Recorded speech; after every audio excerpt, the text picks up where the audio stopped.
자, 우리 함께 말씀 보도록 하겠습니다. 오늘 함께 볼 말씀은 사무엘상 11장 1절에서 8절까지 말씀입니다. 사무엘상 11장 1절에서 8절까지 말씀을 함께 교독하도록 하겠습니다. 구약성경 423면에 있는데요. 사무엘상 11장 1절부터 8절까지 말씀을 함께 교독하고 8절은 같이 읽도록 하겠습니다. 제가 먼저 읽겠습니다.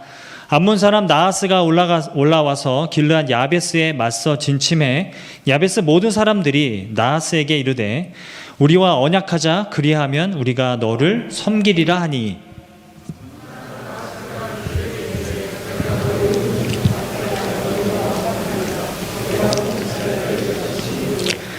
야베스 장로들이 그에게 이르되 우리에게 이레 동안 말미를 주어 우리가 이스라엘 온 지역에 전령들을 보내게 하라. 만일 우리를 구원할 자가 없으면 내게 나아가리라 하니라.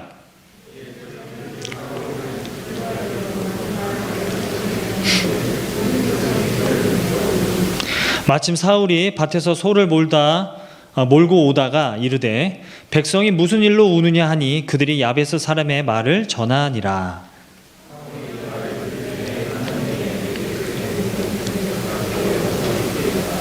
한 겨리의 소를 잡아 각을 뜨고 전령들의 손으로 그것을 이스라엘 모든 지역에 두루 보내어 이르되 누구든지 나와서 사울과 사무엘을 따르지 아니하면 그의 소들도 이와 같이 하리라 하였더니 여호와의 두려움이 백성에게 임하매 그들이 한 사람같이 나온지라. 사울이 베색에서 그들의 수를 세어보니 이스라엘 자손이 30만 명이요 유다 사람이 3만 명이더라. 아멘. 여러분, 우리 옆에 있는 분들하고 말씀 듣기 앞서서 좀 눈인사 해보도록 하겠습니다. 어떤 분들이 오셨는지 좀 옆에 바라보면서 눈인사하도록 하겠습니다. 네. 자, 오늘 사울 신드롬이라는 제목으로 함께 말씀을 나누기를 원합니다. 사무엘상 사무엘상 11장까지 우리가 왔는데요. 오늘 사울 신드롬이라는 제목으로 말씀을 전하도록 하겠습니다. 여러분, 영화를 보면요, 저는 영화를 보고도 사실 그 내용을 잘 이해하지 못하고 나오는 영화들이 몇 번 있었어요. 대표적이었던 영화가 뭐냐면 테넷입니다. 송지송 목사님하고 이제 얼마 전에 이제 그 영화를 같이 보고 왔는데요. 영화를 보기 전에도 그 영화가 이해하기 굉장히 어렵다, 정말 이해 하나도 못하고 올 거다, 이런 얘기를 많이 들어서 나는 정말 이해하고 와야지라고 생각을 해서 막 물리학 뭐 이런 이론들을 몇 가지를 좀 이렇게 제가 좀 학습을 하고 영화를 보러 갔습니다. 근데 이제 테넷이 이제 시작이 됐어요. 그런데 3시간 가까이 이렇게 영화가 진행이 되는데 한 10분쯤 보다가 그냥 이해하기를 멈췄습니다. 그냥 감상을 해야겠다. 음악 사운드 되게 좋네. 음악 배경음악 누구지? 이거 누가 작곡한 거지? 막 이러면서 이제 그냥 감상하기에 바빴어요. 그냥 3시간 가까이 막 우와 어떻게, 야, 좀 돈 많이 들였겠다, 뭐 이런 생각만 하면서 영화를 보다 이제 나왔는데 제가 의아했던 게 그거예요. 옆에서 송지송 목사님이 계속 끄덕거리는 거예요. 그래서 저게 조는 거야, 아니면 이해해서 저러는 거야. 정말 의심스러웠어요. 사람들은 왜 웃을까? 이게 웃긴 상황인가? 막 이런 생각도 들고 막 감탄을 막 하는 거예요. 그래서 왜 감탄하는 상황이지? 막 이해도 안 되고 영화를 3시간 동안 이렇게 본 적이 있었습니다. 테넷의 스토리가 어려운 게 아니라요, 그 장면이 어떤 것을 의미하는지 세부적인 것들을 제가 이해하지 못해서 테넷이라는 영화가 저에게는 굉장히 어려운 영화였던 것 같아요. 그래서 이제 테넷을 보고 와서 제가 영화를 이제 해석해주는 그런 유튜브나 그리고 그런 포스트들을 좀 보니까 그런 장면들이 그런 의미가 있었구나라는 것을 깨닫게 되고 다시 보고 싶어졌던 그런 경험이 있습니다.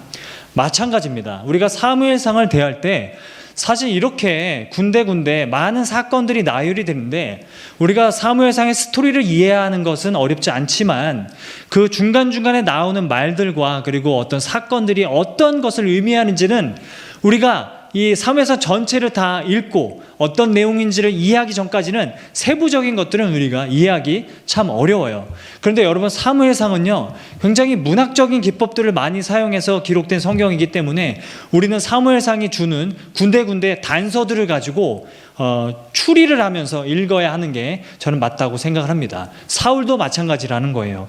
오늘 본문을 보게 되면요, 여러분, 사무엘상 11장은 사울 왕의 리즈 시절이라고도 할 수가 있어요. 왜냐하면 사무엘상 11장 이후로 가면은 사울 왕은 하나님을 떠나고 그리고 계속 변질되어지고 사악해지는 그런 왕의 면모를 보여주게 되기 때문이라는 것이죠. 오늘 본문을 보게 되면 사울 왕이 하나님의 도움으로 암몬 족속과 이제 전쟁을 해요. 그래서 암몬 족속을 이기게 되는 그런 내용이 오늘 11장의 내용입니다. 우리 1절을 다시 한번 보겠습니다. 암몬 사람 나하스가 올라와서 길르앗 야베스에 맞서 진침해 야베스 모든 사람들이 나하스에게 이르되 우리와 언약하자 그리하면 우리가 너를 섬기리라 이렇게 얘기합니다. 암몬 사람이 쳐들어와요. 이스라엘의 동쪽에 있었던 족속이 암몬 족속인데 이스라엘 안에서도 길르앗 야베스라는 지역에 므낫세 지파가 살고 있었습니다. 이 길르앗 야베스로 암몬 족속들이 이제 침략해 온 겁니다. 그러니까 길르앗 야베스 사람들이 동맹을 맺읍시다 라고 얘기하니까 2절을 보게 되면요, 동맹을 맺으려거든 너희 중에 모든 사람들의 오른 눈을 다 빼고 오면 내가 동맹을 맺어주겠다 라고 이렇게 모욕을 준 거예요. 여러분, 왜 오른쪽 눈일까요? 당시에 오른쪽 눈은요, 화살을 쏠 때나 아니면 방패를 사용할 때 오른쪽 눈으로 상대를 봤기 때문에 오른쪽 눈을 다 빼고 오라는 얘기는 전쟁을 전혀 할 수 없는 불구가 스스로 되겠다라는 그런 의미였다라는 것이죠. 그런데 여러분, 밭을 갈고 있던 사울이 이 소식을 전해 듣습니다. 그리고 그때 6절을 보게 되면요, 사울이 이 말을 들을 때 하나님의 영이 임합니다. 그래서 크게 감동되어서 그의 노가 크게 일어나죠. 분노하게 된다라는 거예요. 그래서 소를 각을 떠가지고요, 온 이스라엘 백성들에게 그 각든 소를 다 보내버립니다. 그러자 몇 명이 모집이 되냐면요, 8절을 보게 되면 이스라엘 자손이 30만 명, 유다 사람이 3만 명, 총 몇 명입니까? 33만 명이 모집이 됩니다. 그래서 암몬과 싸워서 멋지게 이기는 그런 내용이 오늘 11장의 내용입니다. 어떻게 보면요, 정말 영화의 한 장면처럼 정말 멋진 장면이라고도 볼 수가 있죠. 그런데 저는 본문을 계속해서 거듭 묵상하면서 이상한 점을 좀 발견했습니다. 사울의 모습이 좀 애매하다라는 생각을 갖게 되었습니다. 여러분, 본문을 한번 보세요. 본문에서 사울의 모습 중에 어떤 부분이 좀 황당하고 어떤 부분이 좀 놀랍습니까? 저는 7절인데요. 7절 한번 보시면요, 한 결의의 소를 잡아서 각을 뜨고 전령들의 손으로 그것을 이스라엘 모든 지역에 두루 보내어 이르되 누구든지 나와서 사울과 사무엘을 따르지 아니하면 그의 소들도 이와 같이 하리라 하였더니 여호와의 두려움이 백성에게 임하매 그들이 한 사람같이 나온지라 라고 얘기합니다. 여러분, 그러니까 사울은요, 자기가 몰고 있던 소를 갑자기 잡아버립니다. 소를 각을 떠요. 그리고 그 소를 이스라엘 지역에 다 보내버리죠. 그리고 뭐라고 얘기하는 겁니까? 너희가 만약 이 전쟁에 참여하지 않으면 이 소의 모습처럼 너희들의 소들이 그렇게 되리라. 그래서 그 두려움으로 이스라엘 백성들이 나오게 된다라는 거예요. 자, 제가 설명을 한번 드려보겠습니다. 이런 거예요. 이제 온라인 바자회가 이제 곧 시작이 될 텐데, 온라인 바자회에 좀 여러분 많이 참여해달라는 뜻으로 제가 소를 잡아가지고 각을 떠가지고 여러분에게 다 택배로 그걸 보냈다고 여러분 한번 상상을 해보세요. 그래서 뭐 슬기 자매에게는 우조기 이렇게 선물로 가고요. 뭐 그리고 준수 형제에게는 소는 여러분 버릴 데가 없다고 하잖아요. 그러니까 뭐 소의 혀 이런 게 막 배달이 되고, 그리고 선자 간사님에게는 뭐 귀, 소의 귀 이런 게 뭐 전달이 되고, 송지수 목사님에게는 눈 뭐 이렇게 전달이 되다고 칩시다. 그냥 신문지를 막 둘둘 말아가지고 그렇게 막 택배로 보낸 거죠. 그런데 편지가 있어요. 편지를 열어보니까 거기 뭐라고 적혀 있냐면, 이번 온라인 바자에 참여 안 하면 이 소와 같이 되리라, 이렇게 적혀 있는 상황이라고 보세요. 여러분, 생각하면 정말 섬뜩합니다. 이게 지금 사울이 하고 있는 거예요. 여러분, 이상하지 않으세요? 하나님의 영이 임한 사람이 이렇게 난폭할까요? 이렇게 잔인할까라는 생각을 하게 된다라는 거예요. 왜 이렇게 거칠고 왜 이렇게 난폭하고 왜 이렇게 폭력적인가라는 어떤 느낌적인 느낌이 있다라는 겁니다. 여러분, 사실 이스라엘 백성들은요, 정의감에 불타서 나온 게 아니잖아요. 33만 명이 모였지만 다 왜 나왔어요? 죽을까봐 두려움에 사로잡혀서 나왔다고 오늘 본문은 말씀하고 있다는 겁니다. 여러분, 그리고 또 궁금한 게 있어요. 여러분, 7절 방송시 한번 띄워주세요. 보시면요, 사울이 뭐라고 얘기하냐면 사울과 사무엘을 따르라라고 이야기합니다. 자기 이름 뒤에 사무엘 이름을 넣는다라는 거예요. 자기 이름을 앞세우고 있는 이유는 뭘까요? 이런 의문점들이 우리가 사무엘상 11장을 읽을 때 우리들에게 나타난다라는 것이죠. 이런 모습들이 그 전에 나오는 사울의 모습과는 정말 다른 모습이어서 좀 당황스럽습니다. 여러분, 사울은요 10장만 보더라도 숫기가 많고 그리고 정말 겸손한 그런 청년으로 묘사되고 있기 때문이에요. 먼저 10장 22절 한번 봅시다. 10장 22절을 보게 되면은 여러분, 사울은요 자기가 왕이 될 것을 알고 있어요. 자기가 왕이 될 것을 알고 있음에도 불구하고 어디에 숨었냐면 짐 보따리들 사이에 숨어 있습니다. 이러한 사울의 모습은 어떻게 해석해야 될까요? 또 하나 10장 27절입니다. 불량배들이 사울이 어떻게 우리를 구원하겠느냐 이렇게 조롱하고 모욕을 합니다. 멸시를 합니다. 그때 사울이 어떻게 하죠? 잠잠합니다. 여러분, 이런 모습은 사울의 겸손으로 봐야 될까요? 젠틀한 모습으로 봐야 될까요? 이런 의문점들이 든다라는 겁니다. 사울은 젠틀하고 겸손한 모습인 것처럼 보이기도 하고 그리고 정말 전사적이고 정말 거칠고 폭력적인 모습으로 보이기도 한다라는 거예요. 이 두 가지 모습을 어떻게 이해해야 될까요? 여러분, 결론부터 말씀드리면 사울은 한때는 정말 하나님을 잘 믿었고 하나님을 정말 사랑한 사람이었는데 점차 유혹에 빠져서 하나님을 버린 게 아닙니다. 사울은 변질된 게 아니라 원래부터 신앙이 없었습니다. 사울은 원래부터 하나님에 대해서 관심이 없었다는 것을 보여주고 있다는 거예요. 여러분, 본문에서 사울에게 뭐가 임하죠? 하나님의 영이 임합니다. 그게 몇 절에 나오나요? 하나님의 영이 임합니다. 그런데 여러분, 하나님의 영이 임한다는 표현은 그냥 능력이 임했다라는 뜻이기 때문이라는 거예요. 사무엘상은 하나님의 영 그리고 여호와의 영 두 가지 표현을 교차적으로 사용합니다. 하나님의 영이 임한다는 것은 어떤 기능적인 하나님의 능력이 임한다는 것을 의미하는 것이고, 그리고 여호와의 영이 임한다는 것은 인격적인 성령이 함께 하시고 동행하신다는 그런 의미로 쓰이고 있다는 것입니다. 그래서 사울에게 하나님의 영이 부어졌다는 것은 전쟁에 이길 수 있는 능력을 하나님께서 허락해 주셨다는 그런 뜻이기 때문이라는 것이죠. 계속 사울을 보게 되면은 사울은 애초부터 원한 게 무엇이냐면, 애초부터 사울이 하나님을 원했던 것이 아니라 다른 것을 원하고 있었음을 우리는 알 수 있게 됩니다. 여러분, 사울은요 계속 누구를 의식하고 누구를 견제하고 누구를 의식하며 살아가냐면 바로 사무엘이라는 거예요. 그 단서를 어디서 찾을 수 있느냐? 9장 13절입니다. 9장 13절. 여러분, 9장 13절을 우리 다 같이 한번 읽어보도록 하겠습니다. 같이 한번 읽겠습니다. 시작. 그가 오기 전에는 백성이 먹지 아니하나니 이는 그가 재물을 축사한 후에야 청함을 받은 자가 먹음이니이다. 그러므로 지금 올라가소서 곧 그를 만나리이다 하는지라. 이 얘기는요, 사울이 사무엘을 만나러 가는데 그 길에서 소녀들을 만납니다. 그 소녀들이 했던 얘기예요. 사무엘이 저기 계시는데요, 그 사무엘은 어떤 분이냐면 그 사람이 와서 축사해 주시기 전까지는 이 마을에 있는 어떤 사람도 먼저 식사를 하지 않습니다. 그만큼 존경받고 있는 사람입니다 라고 이야기를 해줘요. 저는 이게 굉장히 TMI처럼 들렸거든요. 그런데 여기에 단서를 주고 있는 겁니다. 그러니까 오늘 본문에서도 7절에서 사울은요, 사울과 사무엘을 너희가 따르지 아니하면 이라고 이야기합니다. 그러니까 사무엘을 자기 이름 뒤에다 넣습니다. 이런 걸 통해서 지금 무엇을 보여주느냐? 사울은 사무엘처럼 영향력 있고 존경받는 사람이 되고 싶었던 겁니다. 그게 목적이었던 거예요. 사울의 모습에서 찾아볼 수 있는 이 모습을 우리는 뭐라고 표현해야 될까요? 여러분, 사울의 이런 모습에서 여러분 우리가 찾아볼 수 있는 감정이 무엇일까요? 그것이 바로 열등감이라는 것이죠. 사울은요, 외모도 탁월했습니다. 배경도 탁월했습니다. 어쩌면 우월감에 사로잡혀야 할 사람인 것 같은데 사실 사울은 굉장히 많은 열등감에 사로잡혀 있었던 사람이라는 것을 보여주고 있다는 거예요. 그 열등감 때문에 사울은 평생을 걸쳐서 영향력 있고 존경받는 사람이 되는 것에만 관심이 있었던 것을 우리는 사무엘상을 통해서 볼 수 있게 되는 겁니다. 그래서 사울은 왕이 됐음에도 불구하고 계속 백성들의 시선을 굉장히 의식을 하게 되죠. 그러다가 누가 나타나요? 자기보다 인기가 많은 다윗이 나타나니까 어떻게 합니까? 다윗을 죽이기로 결심을 한다라는 거예요.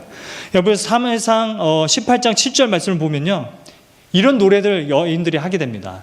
사울은 천천히요, 다윗은 만만히로다. 다윗이 자기보다 더 인기가 많아지고 자기보다 더 영향력이 많아지자 사울이 어떻게 합니까? 인기가 많은 다윗을 죽이려고 하게 결단하게 된다라는 것입니다. 이게 사울이 가지고 있는 열등감의 모습이라는 거예요. 저는 가토 다이조 교수가 쓴 비교하지 않는 연습이라는 책을 지난 한 주간에도 읽었습니다. 이 가토 다이조라는 교수가 쓴 책을 보면은 카렌 호나이라는 심리학자의 그 이론을 가지고 열등감에 사로잡혀 있는 사람들을 격려하는 그런 책의 내용입니다. 그런데 그 책을 통해서 제가 많은 것들을 좀 새롭게 알게 됐어요. 몇 가지를 좀 소개해드리고 싶은데, 열등감이나 우월감이 심한 사람들에게서 발견되는 특징이 하나가 있대요. 그게 무엇이냐면, 열등감이나 우월감이 높은 사람들은요, 심한 사람들은요, 끈끈한 관계를 경험해 본 적이 별로 없다라고 합니다. 성장 과정에서도 너무 지나치게 엄한 부모 밑에서 자랐거나 나 자신 있는 그대로의 모습을 받아주고 존중해주는 그런 사람들을, 그런 관계를, 그런 우정을 많이 경험해 보지 못한 사람들이 이 열등감이나 우월감에 빠져 있다라는 것이죠. 그래서 우월해지려는 그런 동기가 있다 보니까 점점 우월해지려고 하면 우월해질수록 오히려 열등감이 더 심해지는 그런 악순환을 겪게 된다라고 합니다. 여러분, 열등감이나 우월감은요, 사실 같은 뿌리를 가지고 있습니다. 둘 다 동전의 양면과 같다라는 거예요. 열등감, 우월감, 이 두 가지의 공통점이 있는데 그것이 무엇이냐면 관계의 결핍을 가지고 있다는 것이죠. 모든 사람들은요, 다 열등감을 조금씩 다 가지고 있습니다. 열등감이 심한 사람이 따로 있는 게 아니라 우리도 열등감이 심해질 때가 있는 것이고 열등감이 또 낮아질 때가 있는 것이고 사람들마다 조금씩은 다 열등감이 어느 정도 다 있다라는 거예요. 그 열등감이 우리의 삶의 동기가 될 때가 있어요. 열등감을 가지고 오히려 그것을 원동력으로 삼아서 자기를 개발시키는 사람들도 분명히 있습니다. 하지만 원동력이 열등감이기 때문에 아무리 성취를 하고 아무리 열심히 살아도 그 사람 안에는 열등감이 오히려 더 높아지게 된다라는 것이죠. 그 책에서 그렇게 가토 다이조 교수가 그렇게 이야기를 합니다. 그래서 이런 사람들에게 나타나는 결정적인 특징이 무엇이냐면 열등감이 심한 사람일수록 위대한 일은 잘하지만 따뜻한 일은 잘 못한다라는 겁니다. 위대한 사람은 될 수 있지만 따뜻한 사람은 되기 힘들다는 것이죠. 왜냐하면 인정받고 싶어서 하기 때문에 열심히 하려고 하고 모든 일들을 다 완벽하게 하려고 하지만 다른 사람들을 배려하고 존중하고 여유를 가지면서 일하기는 굉장히 서툴다라는 것입니다. 제가 회사를 다닐 때 가끔 여러분도 회사 다니시면서 그런 분들을 좀 보게 될 거예요.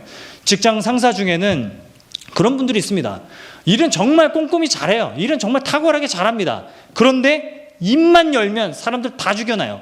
그런 사람들이 있다라는 거예요. 일은 정말 잘해요. 그런데 툭 하면 자기 무시하냐고 막 그렇게 이야기하는 그런 분이 계셨습니다.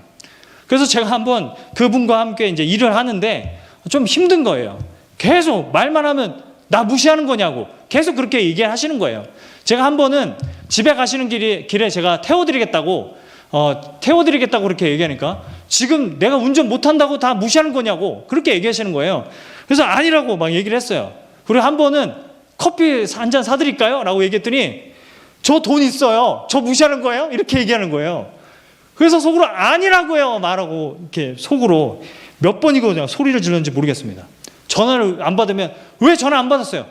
지금 나랑 얘기하기가 불편한 거예요? 라고 물어보는 그런 분이 계셨어요. 정말 안타깝습니다. 여러분, 우리가 살아가고 있는 현실이 이렇다라는 것입니다. 매일 경험하고 있는 현실이 어쩌면 이런 거예요. 만약 우리가 이 세상을 살면서 혼자 살면은 열등감이나 우월감이 없겠죠. 그러나 사람은 항상 이 죄성이 열등감과 우월감을 만들어내기 때문에 우리는 맨날 살아가면서 다른 사람과 나를 비교하게 되고 그리고 나는 왜 이런가 늘 좌절하면서 살아가게 된다는 거예요. 그래서 남는 게 무엇입니까? 매일 미움과 시기와 질투 속에서 위대한 일은 하려고 하는데 따뜻한 사람은 될 수 없는 그런 현실 가운데 우리가 살아가고 있다는 것입니다. 그렇게 신앙생활을 하다 보니까 신앙을 통해서 인격이 변화되는 열매를 추구하기보다는 내가 어떤 일을 하고 어떤 것을 성취하고 성취라는 열매에 우리가 더 집착하기 쉽다라는 것이죠. 이처럼 하나님을 통한 인격적인 변화보다 성과적인 어떤 변화를 더 추구하는 사람들이 많은 겁니다. 예수 그리스도를 닮기보다는 예수 그리스도를 통해서 더 많은 일들을 하고 더 많이 더 위대하게 쓰임받고 싶은 사람들이 많은 겁니다. 이와 같이 인격보다 업적을 더 중시 여기는 현상을 가리켜서 사울 신드롬이라고 합니다. 사울 신드롬이란 그 사람이 얼마나 따뜻한 사람인가 보다는 얼마나 위대한 사람인가를 더 중시 여기는 그 풍조를 가리키는 용어라고 할 수 있습니다. 기업의 CEO가, 대통령이, 목회자가 도덕적으로 문제가 있어도 그냥 일 잘하면 됐지 뭐라고 여기는 현상들, 그것이 사울 신드롬이라는 것이죠. 그런데 오늘날 그리스도인들의 모습을 보면 이 사울 신드롬에 빠져있는 그리스도인들이 굉장히 많다라고 생각합니다.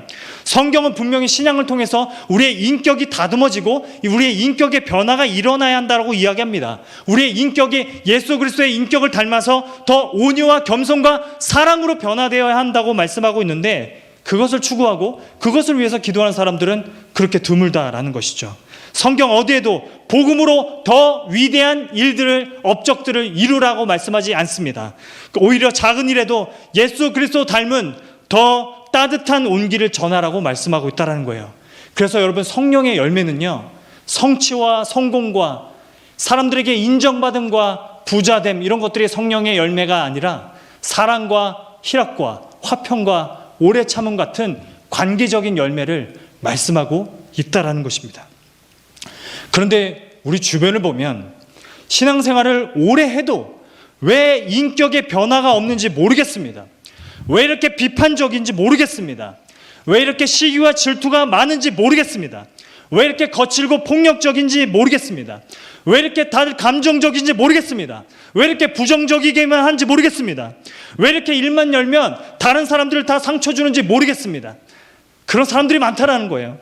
이 시대에 교회가 욕먹고 교회를 떠나는 많은 사람들이 일어나는 이유가 무엇이냐면, 그것은 아마 예수 그리스도를 닮기보다는 그냥 사울 신드롬을 쫓아서 더 위대한 일을 하려고, 예수 그리스도의 능력을 힘입어서 더 위대한 일을 내 삶에 이루려고 하는 사람들이 많기 때문이라고 생각합니다. 그래서 예의 없고 무례하고 늘 관계를 다 깨뜨려도 일만 잘하면 됐지 뭐 라고 생각하는 그런 현상들, 사울 신드롬이 있다는 것이죠. 여러분에게 부탁드립니다. 여러분, 예수 그리스도의 복음을 우리가 붙들고 살아가야 합니다. 예수 그리스도의 복음 위에서 우리는 자라가야 할 줄을 믿습니다. 예수가 자기 자신을 버려서 죽으신 것은 우리를 하나님의 형상으로 회복시키기 위해서 자기 자신을 십자가에 내어주셨습니다. 그러니까 당신을 또 우리를 하나님의 형상답게 회복시키기 위해서 예수가 죽으신 것입니다. 여러분, 더 적나라하게 말씀드리면 우리의 못된 말버릇을 고치시려고, 그리고 비판하고 정죄하고 험담하고 온통 비판적인 말을 내뱉는 그 못된 습성을 고치시려고 예수께서 우리를 위해 죽으셨다라는 것입니다. 여러분, 야고보서 1장 26절을 읽어보셨습니까? 누구든지 스스로 경건하다 생각하며 자기 혀를 재갈 물리지 아니하고 자기 마음을 속이면 이 사람의 경건은 헛것이라. 여러분, 말을 조심하지 않으면 그 신앙은 가짜라고 이야기하는 겁니다. 입 조심하고 말을 절제하며 살아가는 것이 진짜 신앙의 모습이라고 말씀하고 있다는 것입니다. 제가 폴 워셔 목사님의 말씀을 빌려서 제가 표현을 해드리도록 하겠습니다. 여러분, 만약에 시속 100km로 달려오는 덤프 트럭이 있다고 칩시다. 그 트럭에 부딪히면 사람이 어떻게 됩니까? 다 망가져 버립니다. 몸이 박살납니다. 여러분, 덤프 트럭이 큽니까? 하나님이 더 크십니까? 덤프 트럭보다 더 큰 하나님이 우리에게 다가오시고 우리가 그 하나님을 마주하고 그 하나님을 만나게 되었는데 조금도 인격의 변화가 일어나지 않는다면 그 하나님을 믿는다고 말하는 것이 거짓말이라는 것입니다. 신앙이 있다고 하면서 가시돋친 말과 거짓을 입삼고 그리고 예수 닮은 성품이 드러나지 않는다면 다 가짜 신앙이라는 것이죠. 여러분, 사무엘상 11장에서 사울이 보여주는 이 모습들 있잖아요. 이 모습들은 신앙이 아닙니다. 이 모습들, 이 성취와 열정은 신앙이 아닙니다. 이건 그냥 열등감에 의한 열정입니다. 열등감을 극복해 보려고 하는 몸부림입니다. 이건 신앙이 없어도 할 수 있는 것들입니다. 여러분, 이렇게 사는 것은 신앙이 없어도 열등감을 극복하겠다라는 그냥 자기 의지만 있어도 되는 일입니다. 신앙을 갖는다는 건 그냥 어떤 일을 성취하는 것, 많은 일들을 성취하며 살아가는 것을 의미하지 않습니다. 신앙을 갖는다는 건 우리의 인격이 달라지는 것을 이야기합니다. 우리의 인격이 더 따뜻한 하나님의 온기를 세상에 전하는 그런 인격으로 다듬어지는 게 신앙생활이라고 말씀하고 있다는 것이죠. 여러분, 복음의 능력이 무엇입니까? 진짜 복음의 능력이 무엇입니까? 복음은 그리스도와 우리가 연합이 되어서 예수 그리스도의 성품을 닮아가는 거예요. 그게 복음의 능력인 거예요. 여러분, 복음의 능력이 이 시간에 나타난다면 어떤 일들이 달라져야 하냐면 우리의 입과 행실과 우리의 마음이 변화를 받아야 한다라는 것입니다. 복음의 능력은요, 우리를 더 위대한 사람으로 만들지 않습니다. 복음의 능력은 우리를 더 위대한 업적을 남기는 사람으로 만들지 않습니다. 복음의 능력은 우리를 더 따뜻한 사람이 되게 하신다는 것입니다. 여러분, 그것이 성경이 우리들에게 말씀하고 있다는 거예요. 사무엘상 11장이 우리들에게 말씀하는 메시지라는 것입니다. 우리로 하여금 위대한 일을 꿈꾸고 위대한 일들, 업적만을 남기려고 살아가는 그런 사울 신드롬을 따라가는 존재들이 아니라 예수 그리스도와 늘 동행하여서 예수 그리스도의 성품을 닮아가는 따뜻한 하나님의 온기를 다른 사람들에게 전하는 그런 저와 여러분이 되기를 간절히 소망합니다. 그래서 여러분, 제가 오늘 여러분 예배 끝나고 나갈 때 핫팩을 나눠드리기로 했어요. 핫팩을 여러분 가지고 가면서 그 뜯어서 흔들어서 그 핫팩으로 여러분 손을 이렇게 따뜻하게 녹이시면서 내가 정말 핫팩만큼 좀 따뜻한 사람이 됐으면 좋겠다 라는 그런 간절한 바람이 여러분 모두에게 있기를 소망합니다. 말씀을 맺겠습니다. 여러분, 얼마 전에 저는 멘토 목사님 중에 한 분에게 연락을 드려서 그렇게 만났습니다. 생신이셨어요. 그래서 이제 선물을 드리려고 만났습니다. 햄스터처럼 생긴 목사님이에요. 쥐처럼 생겼습니다. 근데 그분을 떠올리면요, 딱 드는 생각이 정말 따뜻하다라는 생각을 하게 돼요. 만날 때마다 따뜻합니다. 정말 따뜻해요. 다른 건 모르겠어요. 사역을 어떻게 하시는지 잘 모르겠어요. 정말 따뜻하다라는 거예요. 목사님, 건강 좀 챙기세요. 그리고 제가 비타민을 이렇게 드렸어요. 그랬더니 이런 거 안 줘도 되는데 하고 얼른 받으시더라고요. 저는 그분을 볼 때마다 정말 예수님 닮았다는 생각을 하게 돼요. 돌아오는 내내 마음이 따뜻해지는 것을 경험했습니다. 여러분 주변에 이런 사람 있으십니까? 여러분 주변에 신앙을 갖고 있으면서 그렇게 따뜻한 사람을 여러분 경험하며 그런 사람과 교제하며 살아가고 계십니까? 열등감이든 우월감이든 그것을 치료하는 방법이 있대요. 그것이 무엇인 줄 아세요? 나를 있는 그대로 받아주고 나를 있는 그대로의 모습으로 존중해 줄 수 있는 그런 한 사람을 만나면 된대요. 그런 우정을 경험하면 된대요. 끈끈한 우정을 경험하면 된대요. 그것이 열등감과 우월감을 치료하는 방법이라고 이야기합니다. 그런데 이 세상 모든 사람들은 다 열등감이 있죠. 우월감이 있죠. 그래서 우리는 오히려 사람들에게 더 기대했다가 더 마음을 데이게 되는 그런 일들을 경험하게 된다는 것이죠. 어떤 누구도 나의 있는 그들의 모습을 받아줄 사람이 사실 없습니다. 이게 현실입니다. 여러분, 연애를 해보시면 알게 되지만 이게 쉽지가 않아요. 저도 연애 초반에는 아내에게 제가 전화로 얘기했어요. 있는 그들의 모습을 나에게 보여줬으면 좋겠다. 그래서 힘들면 힘들다 얘기하고, 어려우면 어렵다 얘기하고, 뭐 상처를 받았으면 상처 받았다 얘기하고, 그냥 있는 그들의 모습을 나에게 보여줬으면 좋겠다라고 했더니 후회했습니다. 제가 그냥 있는 그들의 순도 100%의 모습을 보여줘가지고 제가 덤프트럭에 부딪힌 것처럼 정말 제가 부서져 버렸습니다. 제 인격의 변화가 일어나겠다 싶을 정도로 부서져 버렸습니다. 제가 울면서 운전한 게 한두 번이 아니에요. 자유로를 달리면서 어떻게 왜 이렇게 힘든 사람을 붙여주셔가지고 이러다가 내가 성격이 이상해지겠다고 막 없었던 그 열등감이 생기겠다고 막 소리 지르면서 자유로를 달렸던 게 한두 번이 아닙니다. 막 120km로. 여러분, 그런 사람은 없어요. 사무엘상을 보게 되면요, 다윗이 나오잖아요. 항상 결론은 다윗이잖아요. 사울에게는 없었으나 다윗에게는 있는 게 하나 있습니다. 그게 뭔지 아세요? 사울에게는 없었으나 다윗에게는 있었던 것 한 가지가 있습니다. 그게 뭐냐면 그게 동역자예요. 사울에게 하나님은 사무엘을 붙여주시잖아요. 근데 사울은 사무엘을 견제합니다. 밀어내버리죠. 그런데 다윗에게는 누구를 붙여주십니까? 요나단을 붙여주십니다. 사무엘상 18장 17절 말씀을 보게 되면요, 다윗에 대한 요나단의 사랑이 그를 다시 맹세하게 하였으니 이는 자기 생명을 사랑한 같이 그를 사랑함이었더라. 다윗은 요나단을 통해서 열등감을 극복합니다. 사무엘상은 그 이야기를 우리들에게 소개해주고 있다는 거예요. 그런데 여러분에게 요나단 같은 그런 동역자가 있습니까? 요나단 같은 그런 남자친구, 여자친구 있으십니까? 다 없잖아요. 다 없어요. 지금은 그렇게 보일지 몰라도 아니에요.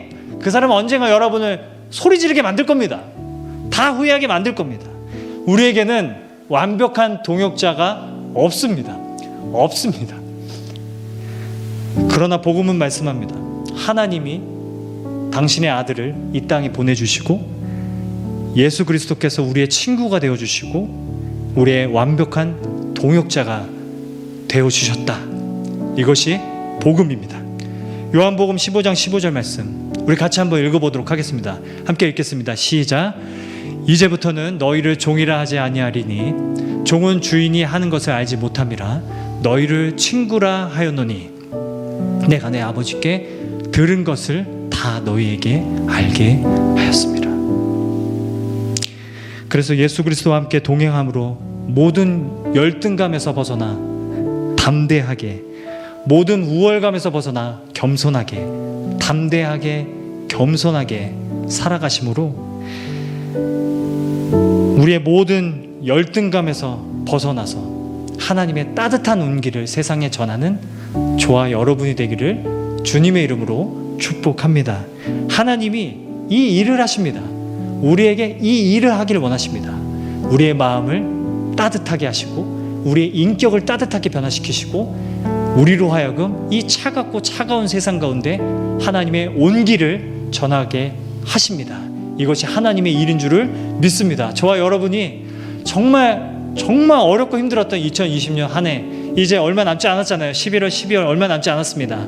이 2달 동안 정말 더 따뜻한 사람들이 되기를 원합니다. 따뜻한 인격으로 다른 사람들을 더 따뜻하게 해줄 수 있는 그런 은혜가 저와 여러분에게 있기를 원합니다.